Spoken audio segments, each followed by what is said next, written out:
all living in a world gone geek. It's time to geek hard or go home. The podcast is real. Here's your host, Grounded Geek. Hey everybody, we are back.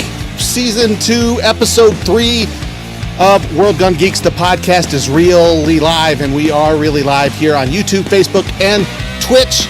And we are grateful that you are here with us. We have a really fun show today. I'm very excited for our guests tonight. If you're anything like me and, when you were growing up, you loved sitting around a table with a bunch of friends in a dank basement pretending to be strange beings and battling dark forces while horking down Cheetos and Mountain Dew.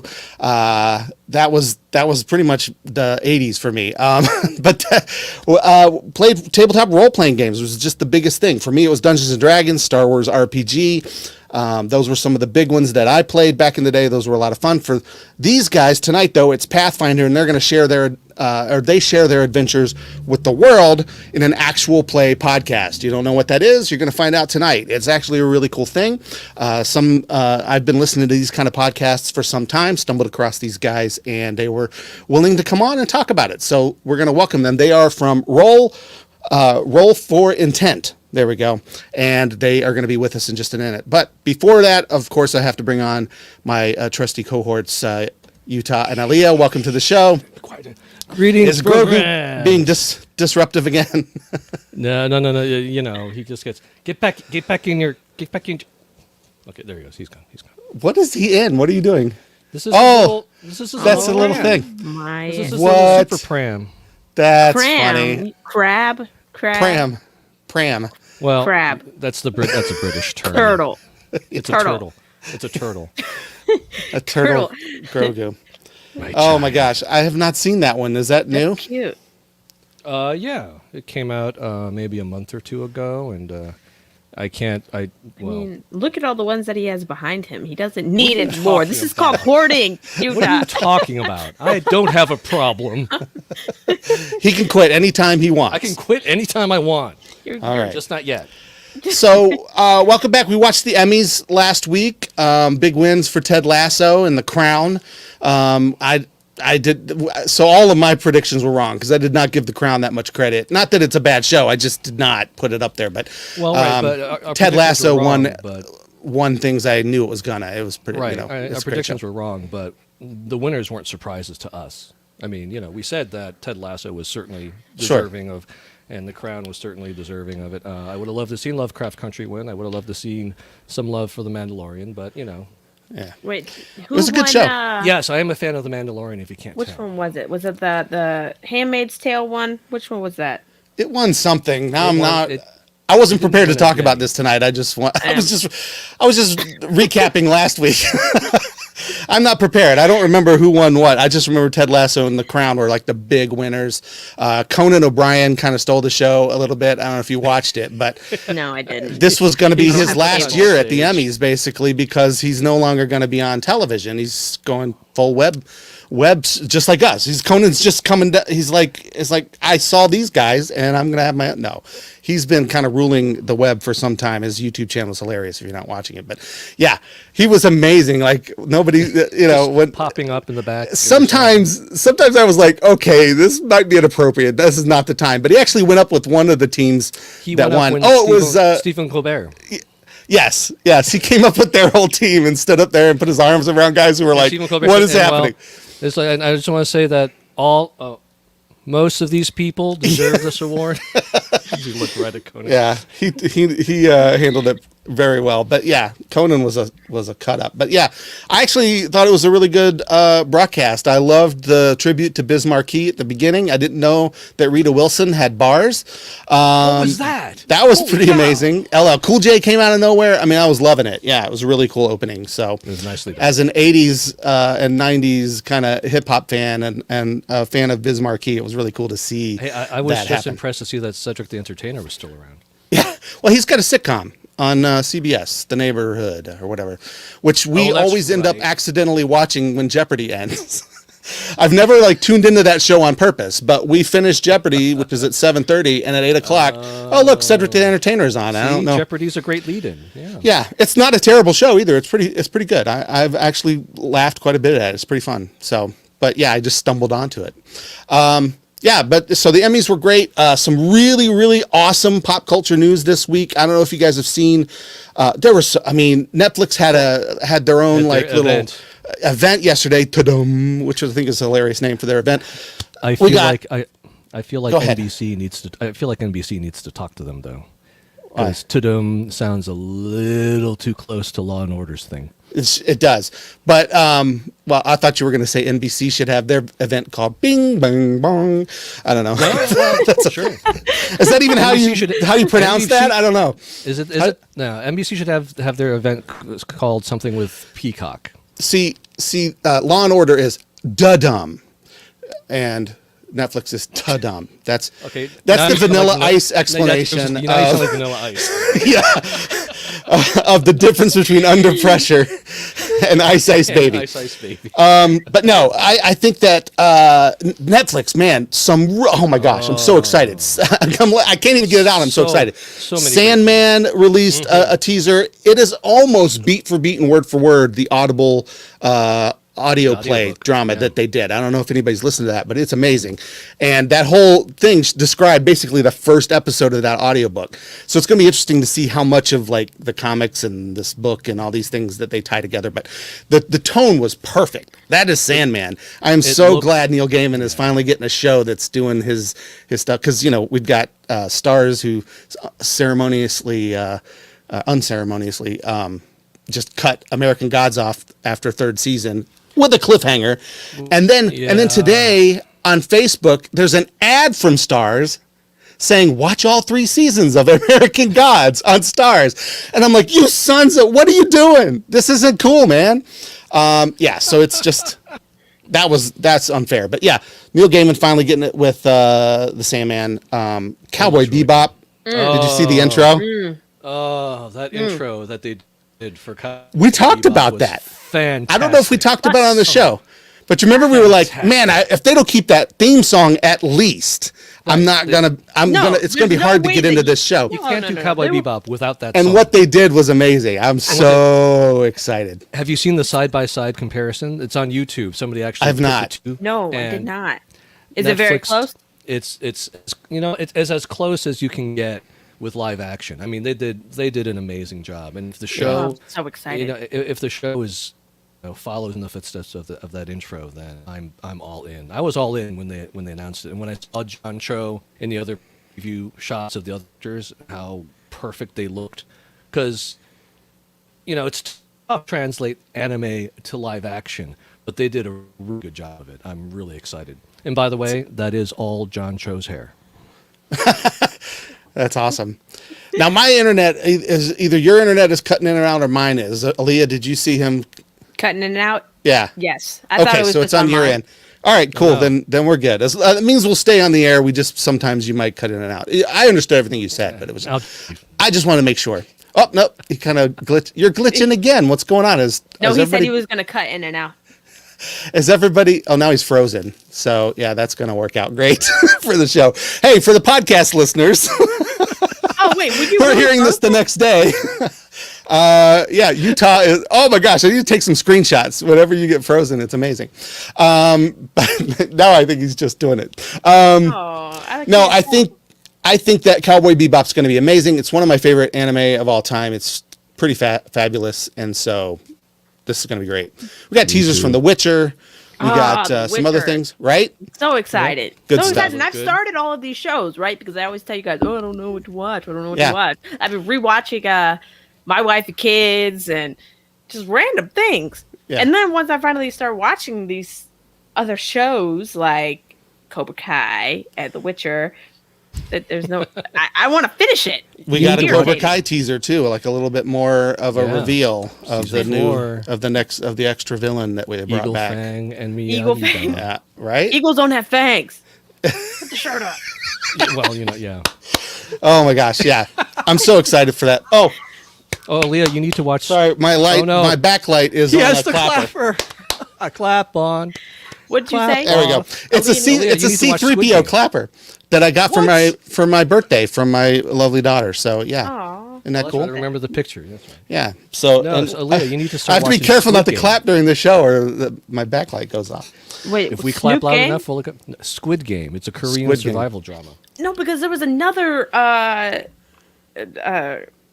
Japanese, Korean, I don't know which one it was, but there was another survival show that I started watching last year, and they still haven't made a second season for it. So I'm not watching any more of those until they step up their game. I will say this. I would totally watch Snoop Game. Snoop? That's what you thought he said at first, right? Didn't you say Snoop Game? I thought that's what you said. I would watch that show too, so I don't care what you say. Snoop Dogg? Isn't that called Joker's Wild? Is that where you put Martha Stewart and Snoop Dogg in a reality show where they're trying to survive to see who wins $46 million? Right. Because I would watch the heck out of that show. You put both of them on either end of a deserted island. He would need, his natural herb. He wouldn't make it. He would light up all the plants on the island and find the best blend. Yeah, well, and Martha Stewart would MacGyver some bric-a-brac into like some kind of like flying machine, and she would escape. So that's no. She would make a lovely stew out of it. Yes, she would. That's what I'm saying. She would cook something. That would be it. All right. So, hey, we're talking about role-playing games tonight, and obviously I admitted at the beginning I was very much into those as a youngster. Then went many, many years not playing them, sort of got back into it a couple of years ago. What about you guys? I know Aaliyah might have not been born when role-playing games were existed, but I'm just kidding. Wow. But have you played any role-playing games, Aaliyah? Do you know what we're talking about? Do you know what role-playing game is? Okay, keep it coming, guys. Keep it coming. Go ahead. No, I'm serious. It's a serious question. Serious. Have you ever played? Yeah. Some people don't know what role-playing games are. I don't know what a role-playing game is. I told you what I played earlier. I mean, I played Until Daylight. I don't think that's an RPG game. Is that like when you have a character and you're role-playing that character? Like, what is this? What is this role-playing game? Basically. Yeah, Utah, you want to explain it? No. Okay. Essentially you take on the role of a specific character. A lot of times you will roll dice to determine what their stats are for certain things like intelligence and charisma and all those kind of things, strength. And then, there's somebody who runs the games, usually a dungeon master. That's if you're playing Dungeons and Dragons, that's what we call them, but game master also. And they will basically kind of describe what's happening. And then you and your cohorts who are playing these roles decide what to do next. And, if you battle, you're rolling, dice to determine statistically whether or not you've defeated these enemies or done any damage, and then they do damage to you, and hopefully you don't die. It's fun. It's like but you pretend like you're a different character, whether it be an elf or a halfling or a tiefling, and these are all Dungeons and Dragons. But fun stuff. She's like, okay. That face was, you lost me at tiefling. What in the heck are you talking about? It's a demon person with, no, I'm kidding. Who likes to drink a lot of tea, preferably Earl Grey. Hot. No, it sounds really interesting. It is not a video game. It's in real life, and you're playing. Sometimes they'll have a board that shows you the terrain and wherever you're going. Sometimes not.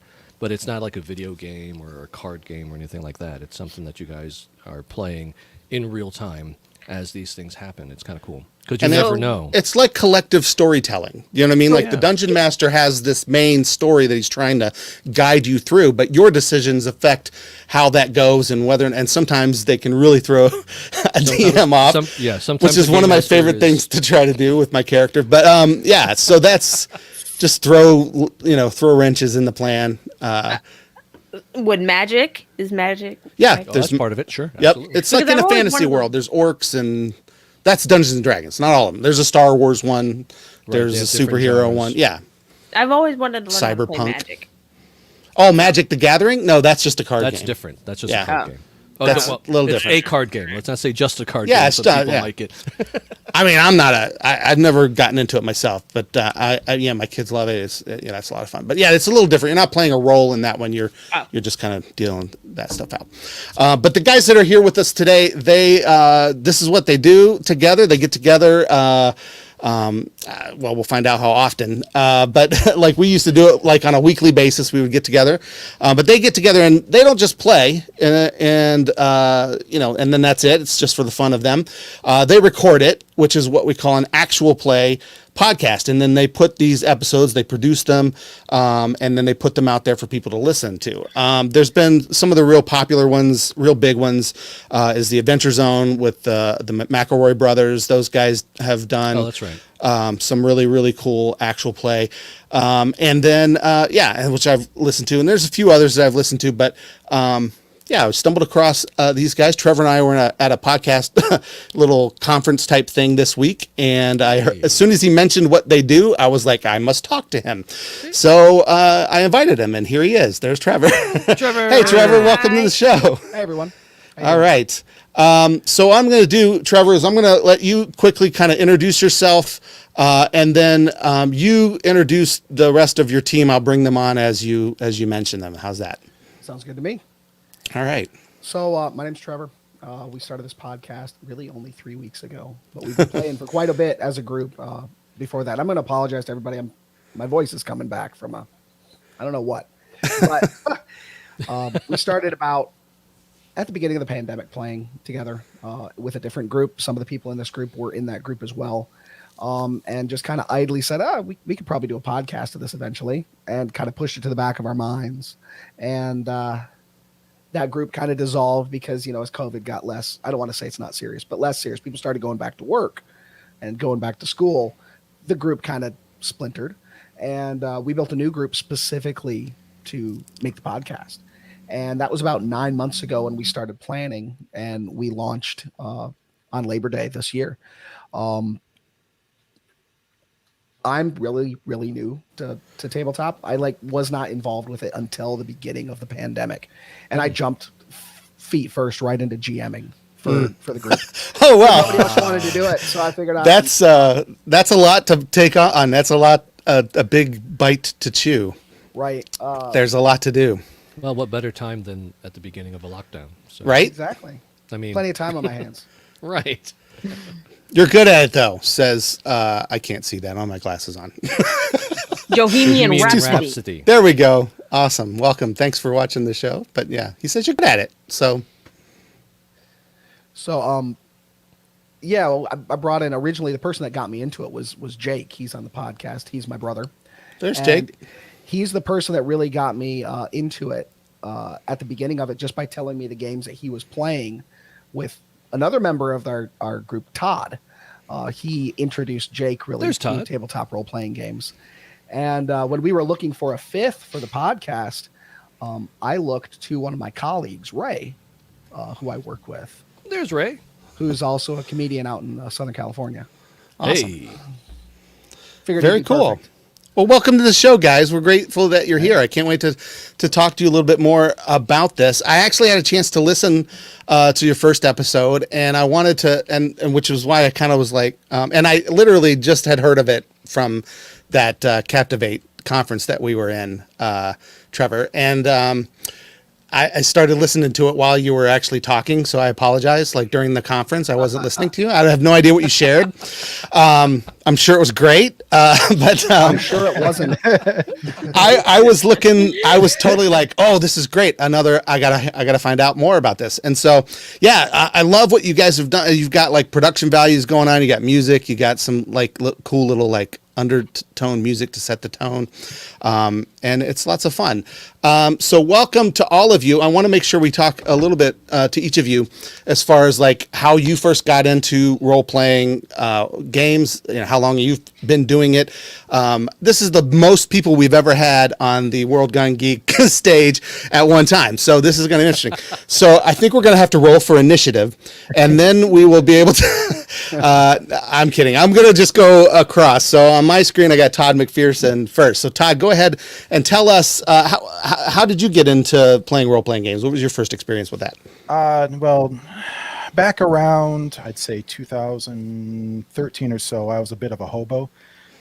No, I was actually in between houses and jobs, switching both at the exact same time because, I'm glutton for punishment. But so I was living with a friend, and he's super geeky, and I love him to death.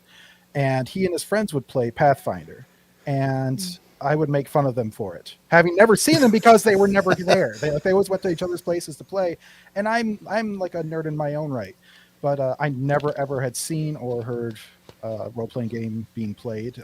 I eventually just found, like, how do you turn math into a story? And so I finally said, okay, just throw me into a game. I want to see how this works.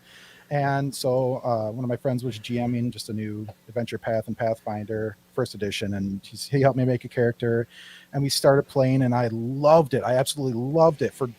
I don't know, it just sucked me right in. I absolutely love role playing. Surprisingly enough, I did not know.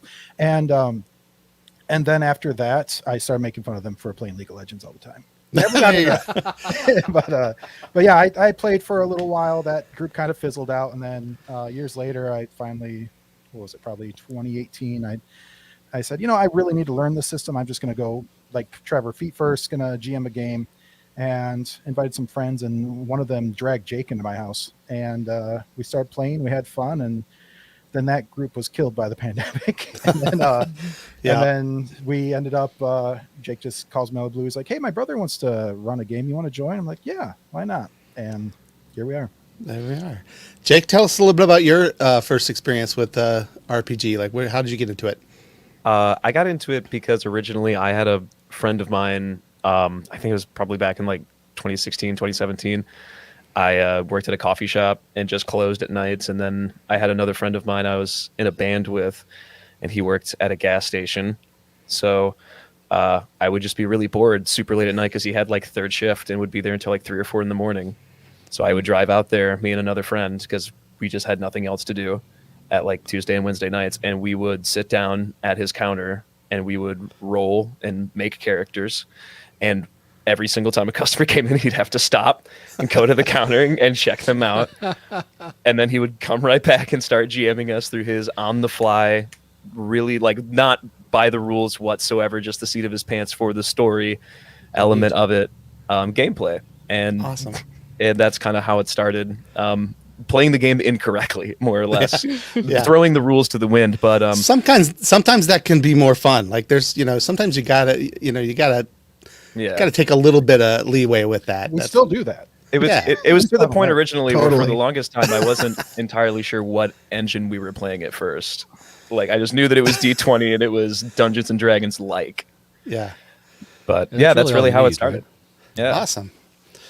All right. And Raymond, you've got a fan in the audience here who is very excited that you're here. So tell us a little bit about how you got into role-playing games. You're on mute. Oh, you're on mute. It's because you don't really want to hear me. You don't want to know my story. We do. We really, really do.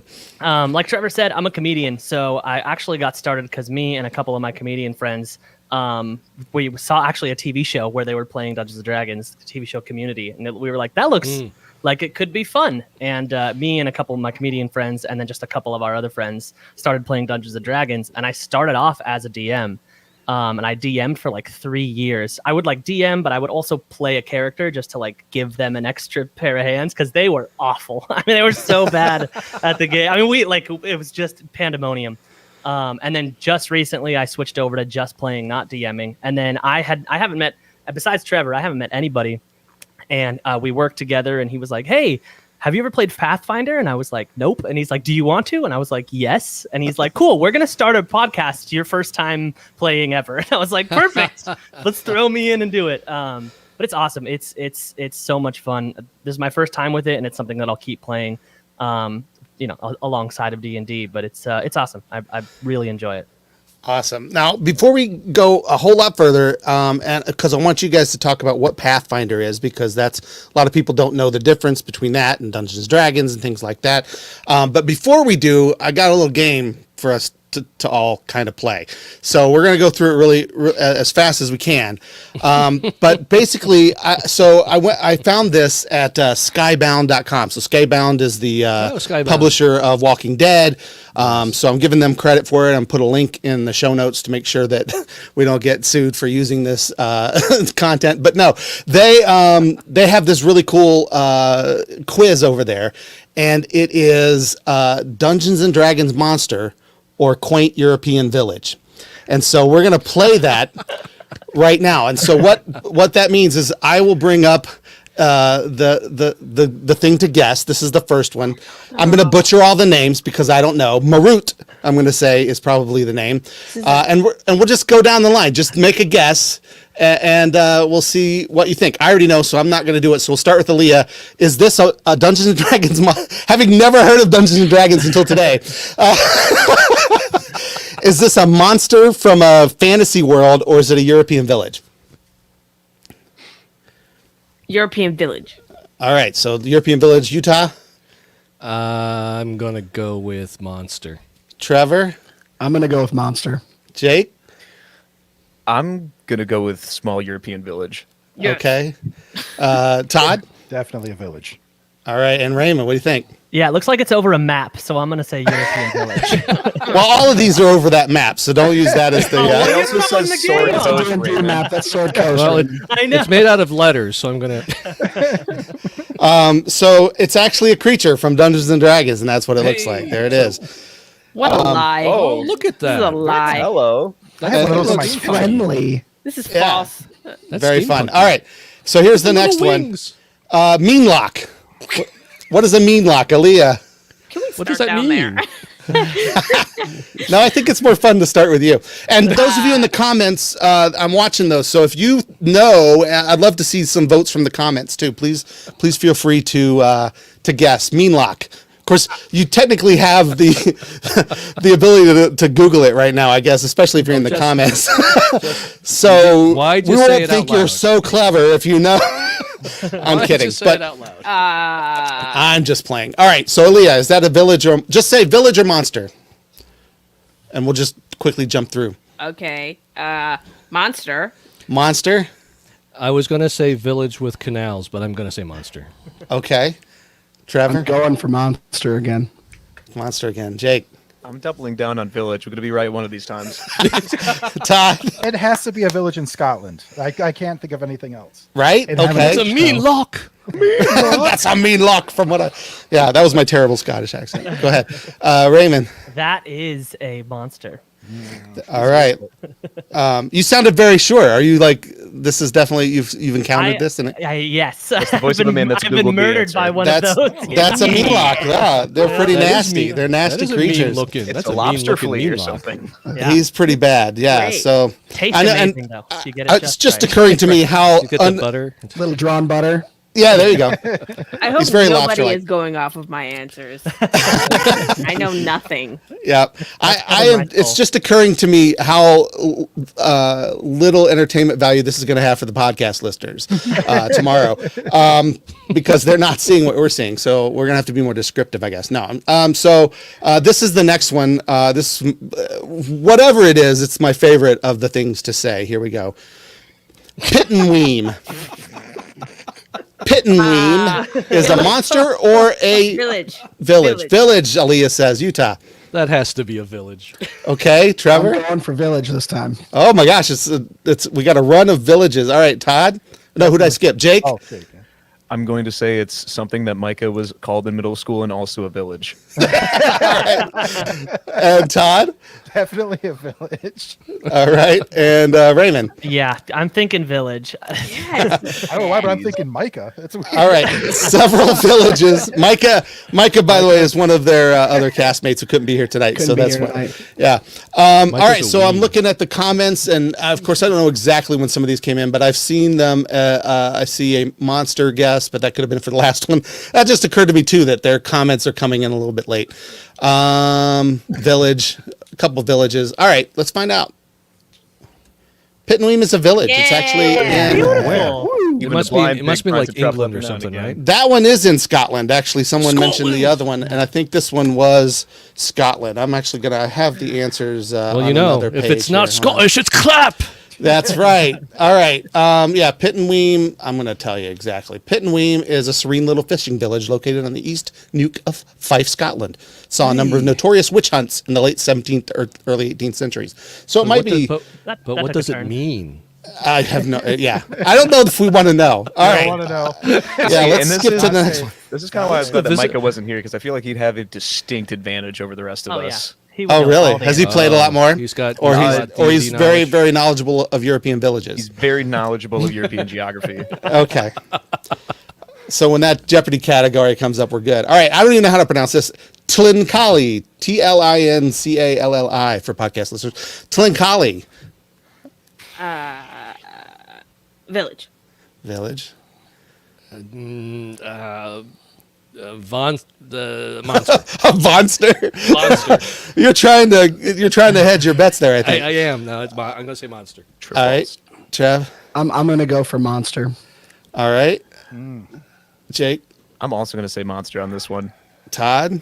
Yeah, I'm also going to be wrong and go with a monster. And Raymond. I was thinking a Russian village, but I'm going to go with a Russian monster.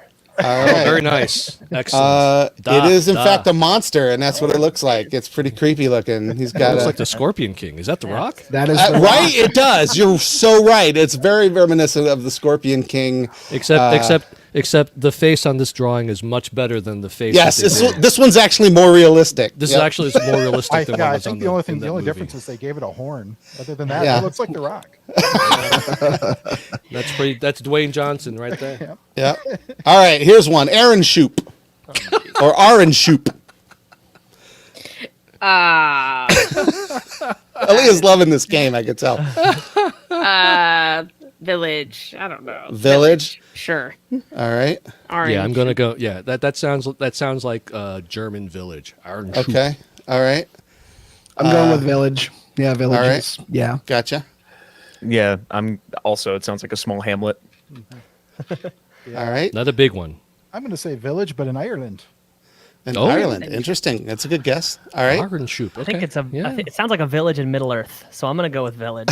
Village in Middle Earth. It's actually a village on the northern tip of Germany. It's a coastal fishing village on the Baltic Sea. Check it out. That's the entire village. That picture. It's- That's the whole. yeah. right there. If you look really closely at the bottom of the cliff, right I there. think the village is just out It's a of shanty shot at to the the end of right that. here, and we just It's see a really the coast. interesting choice Right. of picture for a village. It's a cliff over the water. Yeah, that was.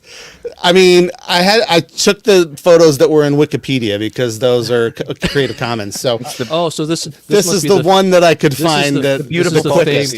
the famed cliff of Aaron Shoop. That's what it is. Yes, you have seen that for the first The time. cliffs of Aaron Shoop. The Maybe cliff that's where of the Aaron people Shoop. live. Yeah, one cliff. They have one cliff. It's That's one it. cliff. It's not cliffs. It's Yeah. cliff. Yeah. Here we go. All right, a Banderhob Definitely monster. monster. Yeah, that sounds like a monster to me. Bonderhob. Yeah, Or I'm a going. really good. Or a I'm really thinking good like, monster. heavy metal band. Dibs on the band name. All right, Jacob. I'm going to go against the grain and say it's a place. All right, Todd. I'm going with monster. All right, and Raymond. Yeah, I'm going to go with monster too. Yeah, it's a monster. He's and he's got an arm in his mouth. There we go. Raymond, is that Billiam? Did That's anybody Billiam's son. anybody like read or watch the Spiderwick Chronicles? Yeah, forever ago. Wow. Okay, guys. Don't. I did. I can't read. Thanks, Long Jack. time ago. Sorry. It looks like a I saw bard it. from the Spiderwick Chronicles. You're right. Yeah, Yes, it reminds me of that.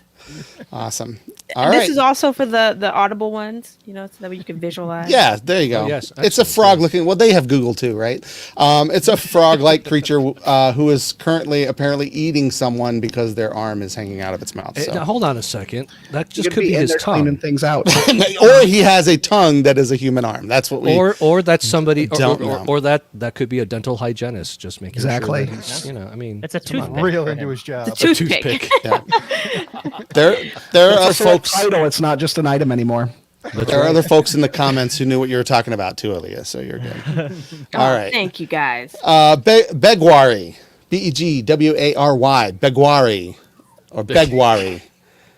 Begwari. Begwari. I was gonna You say, can we- reminded me of New Girl Schmidt. I'm gonna say village. Okay. Begwari. Begwary? Yes. Begwari. Village. Willage. All right. Begvary? Willage.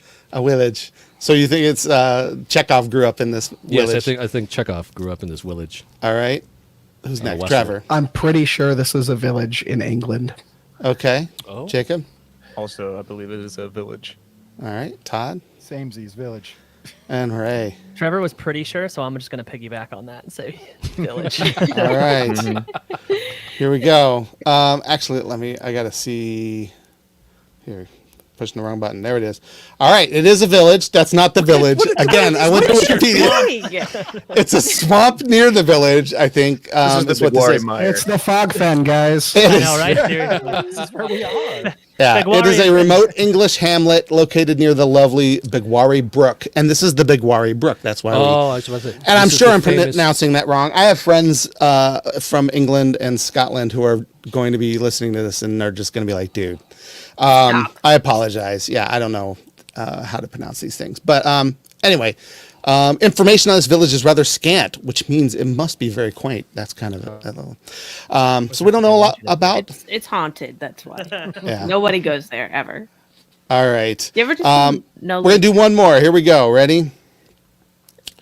Click. There we go. Shisuva. Oh my gosh. Hey, that was my nickname in high school. Just kidding. Shisuva. Yeah.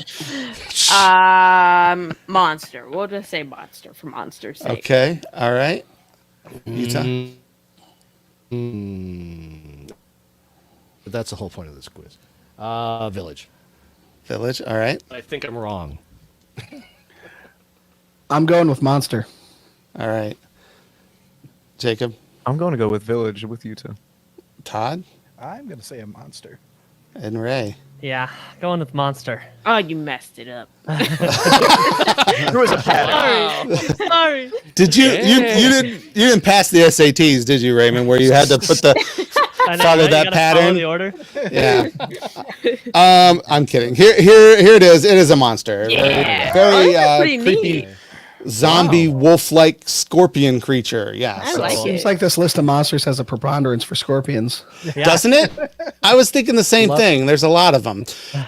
So you can find that quiz. There's lots more. There's so many more that were fun too. And you can determine whether a bar guest or an Ankhag or a Marzix clock. I didn't do that one because there's no way I was going to pronounce it right. So I said it anyway.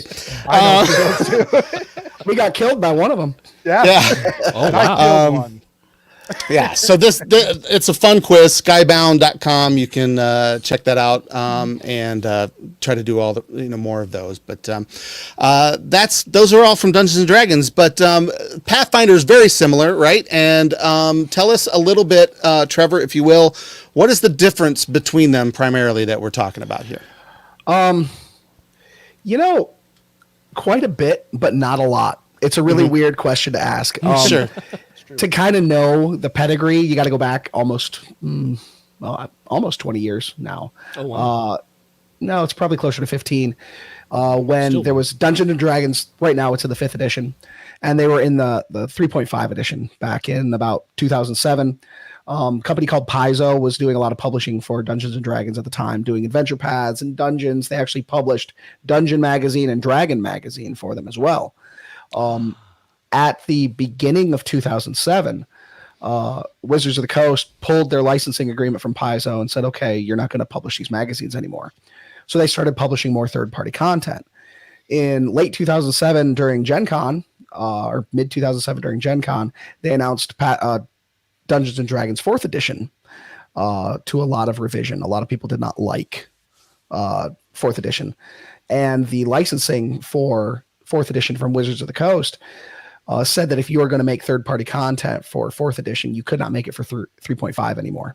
So a lot of companies just stopped making stuff for D&D and started making started working on their own systems or kept making things for 3.5. And Paizo said, all right, we're going to make our own system based on 3.5. And they made Pathfinder 1st edition. And by about 2011, it was the number one D20 system in the world. It took a lot of the people from 3.5 and it grew and grew and grew until I think it was 2017. They started working on 2nd edition, Pathfinder 2nd edition, and 5th edition of Dungeons and Dragons had come out in that time and gotten a ton of success. In fact, tabletop RPGs are bigger than they ever have been before. But 2nd edition was play tested starting in 2017. And for those that didn't matter, I'm throwing a lot of jargon in here. D20 system is a game that you play primarily using a 20-sided die. There's a lot of different systems in Pathfinder. In Tabletop, you have D20 systems, 2D6 systems, and a D6 is like this regular craps die you would have, right? And they have D100 systems, which some people use a giant 100-sided die, and those people are kind of crazy. Or you use 2 D10s, and you put the first die is the first digit, the second one is the second digit. But anyway, they released their playtest in 2017 and released the full game in 2019 and have been pushing really, really quick towards trying to replicate the success of 3.5. And they really threw a lot of things on their head. They created a new thing called the 3-action system, where instead of having, there used to be something called a move action and a standard action. It was very complex trying to figure out what you could actually do in a turn. It was crazy. There was flow charts for rule systems for things like grappling and stuff. And it throws people for a loop. They don't want to play it. For a long time, Pathfinder, it used to be called Mathfinder because it was just math and flow charts and lots of crazy stuff. And you had to be really dedicated. There were nearly a decade of rules on rules on rules on rules and weird interactions and stuff. So Paizo said, done with it. We're going to completely do it from the ground up. And they actually wrote the entire system as if it were a programming language. Nice. So you could take different things and put them in, and you would maintain perfect scaling all the way across the system from level 1 through level 20. Doesn't matter where you are. The difficulty classes make sense. The armor classes make sense. The 2 hits make sense. The math is super, super tight and super, super coupled. But that means the rules are very, very defined and very crunchy, we say, in the hobby. A lot of people get turned off on that because one of the fun things about role-playing games is, make it up as you go. If your character wants to do a backflip and, come down on a goblin and take him out and, let's do that. That's cool. It's called the rule of cool. Let's make it happen. And a lot of people think that just because Pathfinder has a million rules, and it does, that they have to abide by every single one of those rules. And one of the biggest rules of GMing is have fun. Do stuff for your players that they enjoy, or you won't have players to play with anymore. But yeah, it's a lot more tighter system. The math is much tighter than 5e, but it means it's a lot more regimented than 5e as well. And it's a lot more difficult too, I think. It doesn't rely on one person being like, okay, I'm the fighter. I can come in. I can take everybody out by myself. If you're not working together as a team, something that should be considered by difficulty class a moderate encounter will take your team out. So it sometimes turns some people off, but strategy wonks love it. Yeah. And so, I think maybe that's why I never actually played Pathfinder yet, is because for me, it's always been more about the storytelling, and I hated math in school. Exactly. And I have heard that about Pathfinder, but that's, but not that I don't ever want to try it, but it's just like, that was kind of, I think, what has kept me. Now, tell me, are the worlds and the monsters different in Pathfinder? Like, did they have an entire different, geography and lore, or is it built upon some of that from D&D? There are a lot of the monsters are the same. A lot of the spells are the same because they're all parts of the original open gaming license from Dungeons and Dragons 3. D&D, yeah. Like there's power word kill across both of those games, for example, and stuff like that. And right, there's goblins in both systems, But there's some things that are D&D only. Like you can't have a Tarrasque in anything but D&D. You can't have a mind. Well, why would you want one? But D&D. Well, right. But I mean, I don't know what that is. Is that a European village?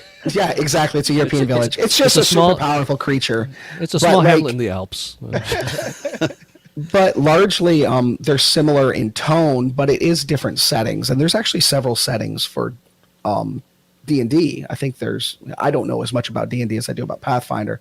But Pathfinder has its own setting that encompasses Pathfinder and another property of Paizo called Starfinder. They're just separated by several thousand years. Okay. And so that's like a science fiction version or whatever. Yeah. I think that one actually has a little more of a draw for me because I've played so much Dungeons and Dragons that I don't want to just do a different version of that. Do you know what I mean? I really enjoy that. But the Starfinder has some a little bit of draw because it's like, oh, we're in space and I like that There's idea. Power armor and stuff. Ooh. What? That's very pretty different cool. rules too. Very different rules. How much math? That's what I. Well, it depends. There was how many calculators do I need? Do I need an abacus? What's the? Trevor was correct originally in saying that like there's been a lot of variation on people calling it math. There's a saying that it takes 3 feet to go to the bathroom in Pathfinder First Edition.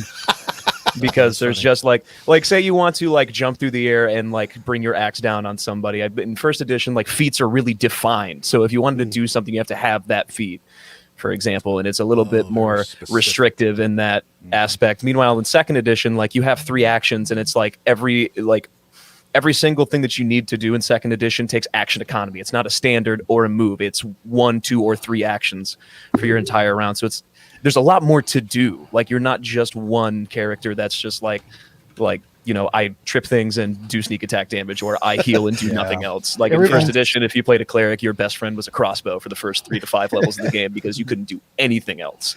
And it's just not like that in Second Edition. I would liken it to like, I remember when I was a kid and my parents would bring the Sears Christmas catalog and they'd be like, pick 4 things. And then they hand me a phone book of stuff. Yes, exactly. And that's what it's like that. building a character in First Edition. They're just like, you need to go through, you pick those things, but there's so many things that you want.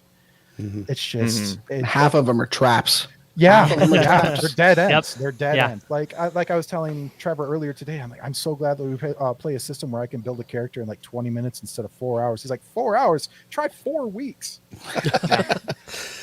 Is that one of the biggest advantages to the Second Edition of Pathfinder is how easy it is to build your character? Because I remember when I used to play D&D back in high school, we didn't necessarily spend weeks, but we spent a good amount of time rolling and writing down and everything else to get our characters set. And that was one of the obstacles for a lot of people was, you spend a lot of time making your character and getting him set up. And then you would play next week. I think the nicest thing about Second Edition in that aspect is that you don't really roll for your stats either. It's really all defined on what you want to make. And there's actually no negatives for picking certain races either. Like, for example, if you're playing D&D or Pathfinder First Edition and you pick a halfling, like, so Lord of the Rings, very, very small folks, half the size of humans, smaller than dwarves, they have a strength disadvantage. That's not nearly as prevalent in Second Edition. If you want to play a halfling, you don't get a strength disadvantage. You just get advantages to dexterity. You're not penalized for picking something. You're not going to be you're not going to be exceptionally strong in that area either.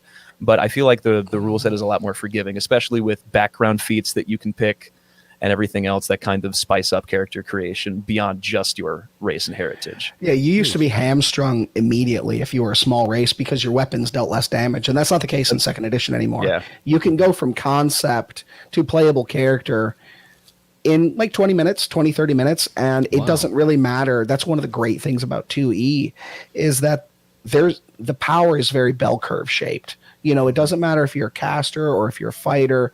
You're going to stay relevant throughout the entire game. And min-maxing isn't going to make min-maxing being somebody that makes a character that has lots of power, very few flaws. Somebody that plays a game like that isn't going to be leaps and bounds ahead of somebody that just comes in casually and plays. That's something I really love about it. There's no weird interactions where the math goes through the stratosphere and, I just rolled a 75 to hit. Are you dead? I'm like, yes, I'm dead. Shut up. That doesn't happen in Second Edition. Neat. Well, I think we lost Aaliyah. She's like, whatever. I don't know what these guys are talking. I'm kidding. I know she's dealing with stuff at the house there. But what I think is I want to bring out to folks who might be listening who are like, okay, that was a lot of information. That's a lot of rules. And for those of you who are interested in role-playing games, obviously that was important. But one thing that I want to move into now is your show, right? So you guys do this for a podcast. I want to let folks at home know you don't have to know any of the stuff that they just said, really, to be able to enjoy this, right? It's a creative storytelling game that is entertaining to listen to because you're following along in the story and you're hearing the decisions the characters are making and things like that. So what I'd like to do is kind of switch gears and talk about your show and a little bit about that. So I'll start with you, Trevor. Why don't you give us kind of since you're the GM, right? I think I understood that, right? So give us kind of like the overview of kind of like what the story is about, kind of what it's set. And then for the other three of you, we'll start, we'll go from Trevor over, and Raymond just keeps getting last. I'm sorry, Raymond. I love it. No, you're in the bottom square. Jacob's in the center square. If this was Hollywood Squares, Jacob would be the biggest celebrity in the whole group. It gives me time to think of all the lies I'm going to tell. You know. There you go. There you go. But we'll have each of you introduce your character and tell us a little bit about yourselves, your characters, and what they can expect in the game or in the show. So go ahead, Trevor. Tell us a little bit about the plot. What's happening? So it takes place in a little fishing village near the biggest city in the world. Is it Big Wari? Is it Aaron Shoop? Aaron Shoop. It's Aaron Shoop. It's a little village called Otari. It's a fishing and lumber town that was founded by a group of adventurers 500 years in the past from the present time of the game, and there have been some strange happenings in the village. There was an accident that caused somebody to go missing. After the accident, he fled into a cave and he went missing. And there have been some strange happenings in the swamp north of town. And it starts as two different groups that join together to investigate what's going on in the swamp and to find this gentleman that's missing. And they find there's a lot more things going on in this town than people are letting on. Ooh. All right, so there's some sort of, and then so it's the job of the players here to kind of uncover that, figure out what that is, battle any dark forces that that appear as a result or whatever that might be. So, I guess we'll start with you, Jacob. Tell us a little bit about your character. I play a very Slavic-themed rat man named Yosef Levkiruki. And originally was from a nation far to the north, ruled by Baba Yaga. Baba Yaga. And John Wick? Exactly. Yeah, it's just Keanu Reeves with a gun. There you go. CR-30 creature. And more or less, some things happened to him and he had to leave, and he is wound up retired in a later age in Otari because it is a beautiful Mediterranean climate fishing village where he can just settle down and cook, or so he thought, for the rest of his life until he's eventually got wound up in what's going on with the Fogfen and eventually the Gauntlet. So, all right, Todd, tell us about you. Well, I play a fetchling named Tovin. He's from the Shadow Realm, which is it just gets geekier as I describe it. It's coming out. Now that I say this out loud, this is ridiculous. I quit. Hey, we're all about that. We celebrate that here. That's what we're all about. But he plays cleric of pretty much the equivalent of the Zodiac. It's the Cosmic Caravan, and he's a traveling medic as far as the story goes. He's not originally from the plane that we're on. Like I said, he's from the Shadow Plane, but he's mainly just on his way to go pick up more material, more stuff to ply his trade at a local large city. And he kind of just got wrapped up into this meeting somebody else from the faith and seeing strange happenings drown out the fact that we worship the stars and we can't see them right now. So, so he picks up actually Yosef of all people, and we go on our merry way and incidentally meet the rest. And it's downhill from there. It just so happens. And Raymond, who are you in the show? Yeah, I play. Todd's laughing. That's a good precursor to my character. I play Billiam Thwump, Bill Thwump. He is literally the Hank Hill of hobgoblins. Just the happiest, just good-go-lucky guy. He brings the propane. Exactly. And the propane accessories.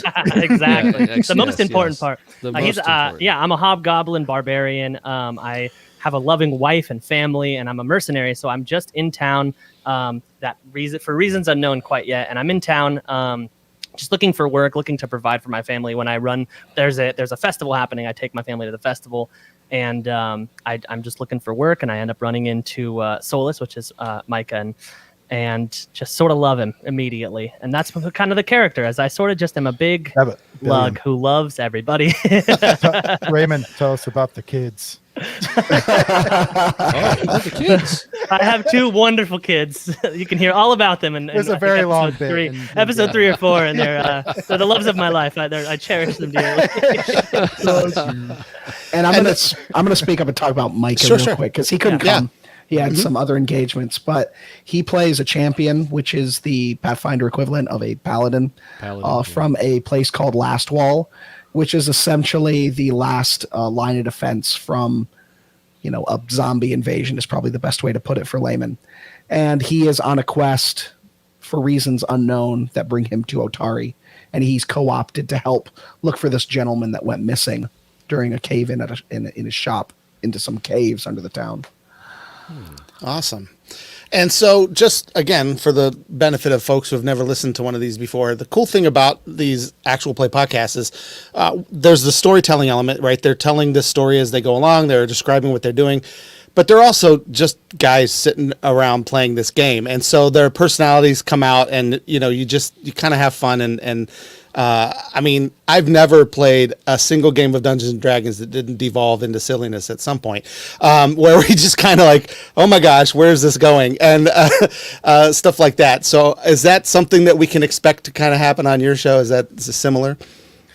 Oh man, they've got the Hank Hill of hobgoblins. Yeah, so I just evolve, right? You know not what you ask. Yeah, our episodes are 4 hours, but then we release about an hour of it. Right, so much gets cut. Yeah, it's so much. When we were doing our play test, I think we did like 2 episodes, and by the end of it, we had recorded for like 4 hours. And Trevor's like, there's like 15 minutes of usable content. That's great. Well, that's what I was going to ask too about the logistical aspects of running a podcast like this. So, how often do you guys play? Like, how long does that usually go? Then do you edit it down? Like you said, do you play for 4 hours and edit it into 4 episodes? Like, how does that work? We do 1 to 1 between hour and a half to 2 hours of recording. Typically, we do it as often as we can. Sometimes it's once a week. We try to get a big runway of shows in case we have something that prevents us from recording several weeks in a row. Ray, and we try to take that content and cut it down. Todd does the initial edit for content and for taking out things like lag or us just like dithering over rules or something, and then that gets sent to me and I do mastering. I do a second edit run, add in the audio, and then that goes to everybody else and everybody listens to it and finds all the mistakes I made, and I fix those again. And sometimes I fix them after it's been published and I have to push it back into the host. But we point where our target is 96 hours from recording to mastering. So it's a pretty quick turnaround time for a lot of content. Yeah. Yeah. And so let me ask you this as the GM, do you have, I mean, obviously you have a plan for how this kind of story plays out. Do you have an idea, like how many episodes will this be eventually? Or do you guys are just going to kind of go and see where it goes? My estimate is roughly 130 to 150 episodes. Wow. Yeah. We're doing an adventure pass, so it's a structured adventure that I'm heavily modifying just to make it unique for us. But based on the clip that these guys are going, I'm estimating between 130 and 150 episodes. Wow, that's a lot. That's really cool. That's a very not so subtle hint that they need to speed it up. Yeah. I think we can actually go real fast. Yeah, we can do it in 10. I mean, he's heavily laid it on us that this AP is a meat grinder. It's a mega dungeon. Wow. Really. We all have backups. So that was part of the writing process. Actually, when we were originally making concepts for characters, we all actually had to write 3 characters. Oh, wow. And then Trevor chose randomly which one we would be playing. Oh, it wasn't random. No. Or it wasn't random. But sure. we had like a hierarchy of different characters we have that are already in the background somewhere. Which is sad because I poured my heart and soul into Bill, and if I lose him, I will lose a piece of myself. Yeah, and that's the other thing that's cool. I mean, like, nobody is safe, right? Like, you have to have backup characters. Some of these characters are probably going to die, and you have to you roll up a few characters that you have, and then the GM has to find a way to work them into the story, right, when they pass on to the other side. And that's one of the fun things about the early process of this, because we did a little bit differently. Usually just everybody makes their character, they might talk a little bit amongst themselves, and then I find out when they introduce them. We did a little bit differently because I want these guys to make a character that they love and they pour themselves into. and one that just doesn't die immediately. So I tried to put them together in a composition that would give them the best chance of survival as long as possible. Yeah. The worst part is that because of this, when he does eventually slit their throats, we will cry on camera. Mm-hmm. I am so in love with my character that it'll be like I lose someone from my family, someone that I actually love. Yeah, it is. I've played. So we do. I do with some friends. We do a 12-hour marathon for a charity called Extra Life, usually about once a year. And he makes us roll up multiple characters. And I think a few years ago, I rolled up 3 characters, and there's a race called Turtles in Dungeons and Dragons. It's like a turtle race. It was introduced just recently, actually a couple years ago. And I literally had 4 of them lined up, and they were all basically the Teenage Mutant Ninja Turtles. Yeah. So, but yeah, and I think I died like almost immediately. All of them were monks. Yeah, exactly. But it was very it was a brutal campaign that we were going through, and I had to. I think and one of the other ones, a couple of us ended up using all 3 characters because it was just it can get nasty in there. A lot of stuff going on. Mm-hmm. Okay, I have a question. Sure. Yeah, this is great. So I'm sorry if you guys already said this. There was a lot of words that I don't know. I need a dictionary to understand. No, this is why you're here, though, Aaliyah. This is why we want you here. Okay. So go ahead. Troop is in Germany. Okay, so this is what I'm confused about is I thought this was a tabletop game. So like you guys are playing. Well, I don't know. You said California, Ray. So how are you guys playing a tabletop game that's like on camera? Do you guys all have this game? Like that's great. That's a great question. Magic. Imagination. This is real life. So really, magic on the internet. It's real life. So you're just finding your way through the path, right? That's what I'm thinking. Finding your way through the path. That's good. Yeah. So yeah. There are different software programs called virtual tabletops. There's probably a dozen of them out there. We use one called Foundry. We host the server ourselves on our own domain, and everybody connects to the server that I've spun up, and that's how we play. Is we share a virtual tabletop, and we have representations of the tokens and the entirety of the rules, and we're able to play remotely like that. They had a real explosion in popularity at the beginning of the pandemic, where people still wanted to play, but they couldn't get together anymore. Mm-hmm. So I'm also confused about how you guys develop or create your characters. Like, is there like a rule book for this? Like, do you guys just have like a list? Like, you choose, those little online games. You could design the eyes and the hair, like what they look like. Is this similar to this? Yeah. This is all I can imagine. No, that's a great question. In my head, is just like a little side panel, and you're just putting the wig on their head or choosing the eye color or something. That's what I think of when I would play the Barbie games on the computer. Okay, we have to have a whole nother conversation about the Barbie games now. No, I'm kidding. Go ahead. No, that's a great question. Yeah. Tell them a little bit about character creation. Tell the folks at home too. For me, my particular favorite is I use app that's on phone and on a website called Path Builder, and it's great because I can just it takes all the math out of it for me because I don't want to browse through all that. I am more about just get in, do the improv. I love that. I could care less about mechanics, and I'm so sorry for these guys having to keep up with me and keep me abreast of what I'm doing. But it's great because I can just click on what I'm building. I pick my character. It's just like a paint by numbers kind of thing where it's like, this is what you're allowed to pick with the stuff that you picked. It just gives you it builds a flow chart for you to build the character you That's nice. Yeah. So definitely. let's say that there are books though. Oh, you asked if there are books. There are books that describe all of the different characters, races that you can be, all of the different things like that, and then stats. You can read through those and decide which one you want to be, and then you pick and choose. Again, in some role-playing games, you roll to get those stats.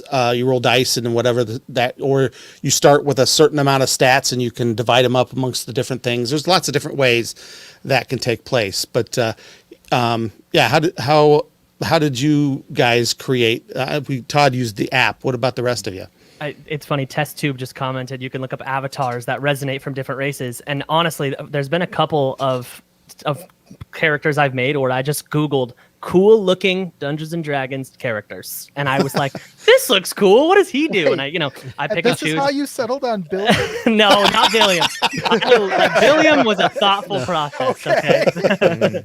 But other D&D things I've played are just stuff like that. You just sort of there's like he said, like Jeff said, there's books and you sort of go through and a dwarf seems cool or a tiefling looks cool or I was a wood elf one time and it just because they look really cool and so then I look at it and then I get to look at the stats and that kind of stuff.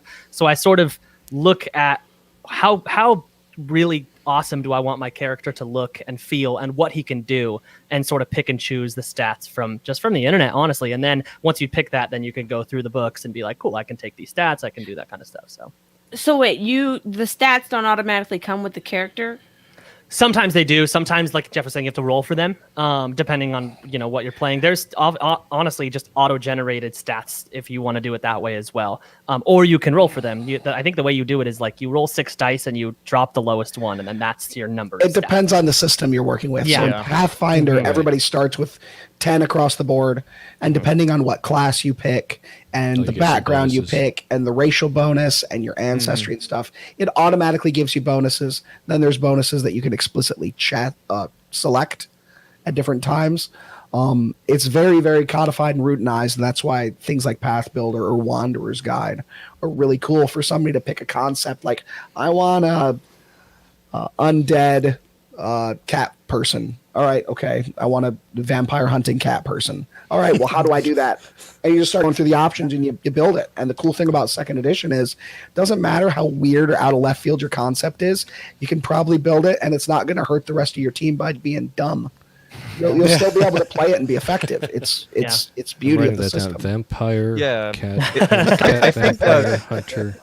Yeah, I've heard a lot one. that it's really easy in Pathfinder First Edition to make a bad character. Oh man! If you don't know what you're doing, you can be completely useless in every single meaning.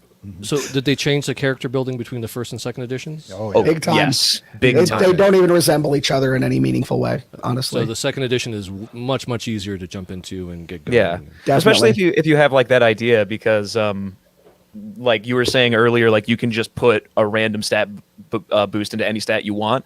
Like that's usually included in a class or a race. Like you'll get a bonus, like say if you're, a cat person. I'm not sure if that's in second edition yet or not. It is. It is? Okay, cool. But I'm sure they get like a bonus to dexterity. But usually in second edition, you get the bonus to dexterity and you get a free +2 into whatever other stat you want. So if you want them to be a charismatic cat person, you can. If you want them to be a hardy cat person and put that into Constitution, you can. It's not so restrictive. And then you can say that my background was I was a bartender, and there's a stat array that you get added because you were a bartender at one point. You get a bonus to strength because you had to pick up kegs and Constitution to hold your liquor. Or charisma because you had to talk to patrons, right? Yeah. Mm-hmm. And it makes sense story-wise too. Yeah, so it helps you build a backstory. Yeah, like Yosef has a cook background feat or like a background ability that gives me a bonus to like wisdom, I believe. Or something like that. I don't quite remember off the top of my head, but it's just like an additional flavor added on top of my character because he is a cook. He works at a restaurant in town. I see what you did there. Flavor, cook. I heard it. Little forget the joke that he's a rat and he works in the kitchen. Oh, so there we go. Ratatouille. And it's funny how many of the characters again, with people that I've played with that clearly have, like I just said with the turtles, like they've clearly based it on something. Yeah. I once played a tiefling paladin that was Hellboy, basically. So, Jake and I sat and made the entire Mystery Incorporated gang from Scooby-Doo one night, just talking it through. Yeah, because we were bored. It was really fun. And like I remember in first edition, there was literally a class you could pick that would either turn you into Captain America or Bucky. Like you literally got a prosthetic arm, and for the Captain America one, you could throw a shield and it would bounce off of multiple people in one round, and then come back into your hand. So if you wanted Like if you want to be Captain America, you can just be Captain America. You want to be Spider-Man, you can be Spider-Man. Yeah. You can literally be a spider that turns into a man in second edition too. You can be Man Spider. Literally spider people. Can you be a spider that turns into a pig? That's what I want to know. If you're Can you be a spider that was bit by a pig? There we go. It's doable. I'm so lost. I know, and you know what? And it's a very different type of gameplay. It's definitely something that you're not gonna really understand unless you're sitting at the table and kind of like get that idea. Not necessarily at the table; we can do it virtually. But it's given me the idea. I feel like we should spin up a little D&D campaign for the three of us, and do and like we could do a little episode where we just really show Aaliyah how to play D&D. That would be fun. I could even get my friend Carrington, who's the greatest GM in the world as far as I'm concerned. Buttering him up so that he can not kill my character the next time I. But no, he's really. I have a friend who is just an amazing GM. He actually runs Open Heart Games. Yep, not anymore. Nope, that's where we met. Malted Meeple is a board game cafe here in nearby in Cleveland, and I played games with him over there, but. Yeah, now he runs games online. He's doing Open Heart Games, which is raises money for Extra Life, which is who we did the 12. So it's really check that out, folks. Open Heart Games. I'll put it in the comments show too. Notes. But yeah, well, I just did a 12-hour campaign with them just during Tabletop Appreciation Week. So that was what, August? I think it was. Yeah, I think it was in August. Yeah. So it was a lot of fun. But yeah, so we'll give you, just like Star Wars, Aaliyah, we're gonna indoctrinate you. We'll get you a lot more information about this. But yeah, it can be very confusing, and of course, Pathfinder, I think, could be possibly like even more confusing than some of the others, but I think that gives it like I think somebody said earlier, it has a strategic value that is like that's the thing, that's the draw for a lot of people. And then for others who might, like for me in D&D, like the simplicity is great. Like Todd, I'm like you. I want to create a character, and then I just want to like have fun and be that person. And I don't, to the point where I actually created, and Aaliyah's gonna be like eyes glazing over as I say this, but I actually created a let's see, which one has the wild shape? That was the druid, right? Yeah. I created a druid who who didn't know, he didn't know any of the he was dropped on his head as a child, so he has sort of like a brain. He was a half orc, and he sort of had like this retrograde kind of amnesia type thing, to the point where he was cast out of the village because he was the runt of the litter, and obviously, and he's dropped on his head. So his dad didn't want him or anything, so he became a druid. He's out there in the woods learning how to be a druid, and he knows spells, but he can't remember which one he's about to cast. So I have the cards that you can buy for the druid, and we would pull out the cards that we had, and we would stick them in a thing, and I would randomly draw a card, because he's in the middle of battle, and he's like, oh, I must help, and he just does the magic, and often I would heal the bad guy that we were fighting, cast like a cure wounds type of situation. He also, whenever he got startled, so if we got a surprise attack, and the like we were surprised as a team, the GM, because I came up with this for my character, the GM at the time made a 100. He was very dedicated. He loved this character. He made 100-sided die list. That meant whenever I was surprised, I would roll a 100-sided die and wild shape into whatever I rolled. And so it was like, oh, he scared me, and now I'm a squid, and I can't do anything. I'm just sitting there flopping around on the ground. So it was, sometimes one time I turned into a dinosaur, which was amazing.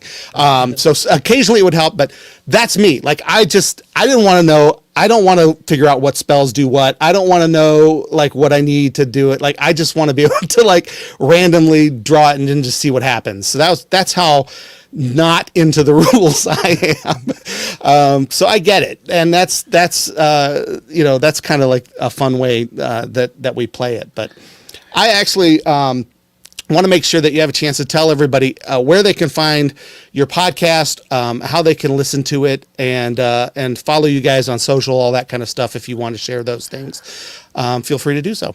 Right. We are on pretty much anywhere you can get podcasts. It's just Roll for Intent. We're literally everywhere. You can check out our website, rollforintent.com. You can listen to our podcast there, or go to whatever. You can get our RSS feed link. Our Discord link is on there as well. And you can find us on Twitter at Roll for Intent, and on Instagram at Roll for Intent. Awesome. What about the rest of you? Do you guys have, now you said you're a comedian, Raymond. Are you doing shows? Do you want to tell folks where you're going to be or anything like that? Are you doing live shows again? Like, what's happening? Yeah, live shows are a little bit sparse right now. I do have some coming up in November. All my information is at my website, RaymondMontoyaComedy.com. It's got a list of all my shows, all that stuff. I also stream on Twitch pretty regularly, a couple nights a week. Oh, cool. And it's Super Llama 93, because I'm a huge Superman fan. I like that. Gigantic Superman fan. There you go. Yeah. Nice. So Super Llama 93 on Twitch, so you can find me there. And then RaymondMontoyaComedy.com has all of my information. So Very cool. Jacob, Todd, do you guys have Twitch streams or any Twitters or anything that you want to share with everybody? Absolutely not. As far as I'm concerned, Roll for Intent is my first ever creative endeavor, and it's really all that I do. I am just a menial blue-collar worker during the rest of the time. There's nothing wrong with that at all. Yeah, and I'm the old man of the group. I'm still trying to figure out what this thing is. I hear it's a series of tubes. Yeah. Yes. connected to you. That's right. It connects everyone digital too. Footprint. This is it. Yeah. Well, guys, this is really great. You guys are a lot of fun. I hope people will check out the show because, like I said, I already am enjoying it. So you've got a listener here. Make sure to check it out, rollforintent.com. Thanks for being on the show. It was really a pleasure to get to know you guys. Hopefully we can have you guys back again in the future sometime. Maybe we can find out what's going on the show down the road when the adventure has kind of gone along a little bit further in the story. When we're all dead. Yeah. Well, I'll have a different character by then. Yeah, we'll be on the fourth, fifth iteration. We need the Chronicles of Billiam. I know, right? He'll be the only one. We have a spin-off podcast just about Billiam. Everyone will be dead, and Bill will be telling their tales to all these new characters. That's right. There it is. Everyone loves Ray. You guys just aren't the same. That is awesome. Well, I want to thank you guys again for being here. Utah and Aaliyah, obviously, thank you for being here also. I love you guys. We have a great show next week. I want to make sure I tell folks what's coming up. Next week, we're going to have DC, the Brain Supreme, one half of the 90s hip-hop platinum sensation tag team, is going to be on the show. DC Glenn is coming. It's amazing. I can't believe he said yes, but he is coming to be on the show. I am so excited to talk to him. They're having a huge resurgent right now because Whoop, There It Is being in the Geico commercial, and everybody is just kind of like reliving the 90s again. Yeah, they call it Scoop, There It Is. So I can't wait to talk to him and find out about his career and all that kind of fun stuff. I can't wait to talk to him about the Addams Family Values version of the song that they did because that was awesome. Addams Family, there it is. Remember? No? Okay. It was MC Hammer was in the first one, then Tag Team was in the second one? Okay. Just I mean, the song was fun. And Addams, those are good movies. I don't care what anybody says. But thank you guys for listening to another episode of The Podcast is Real, the official podcast of World Gun Geek. We're here live every Sunday, providing pop culture entertainment in podcast form the next day. So make sure you subscribe, like, follow, whatever the function happens to be where you're enjoying us. We're on Facebook, YouTube, and Twitch. And now our live podcasts are on all the major platforms. Just search World Gun Geek. Thanks for listening. We'll see you guys next time on the show. Thanks for tuning in.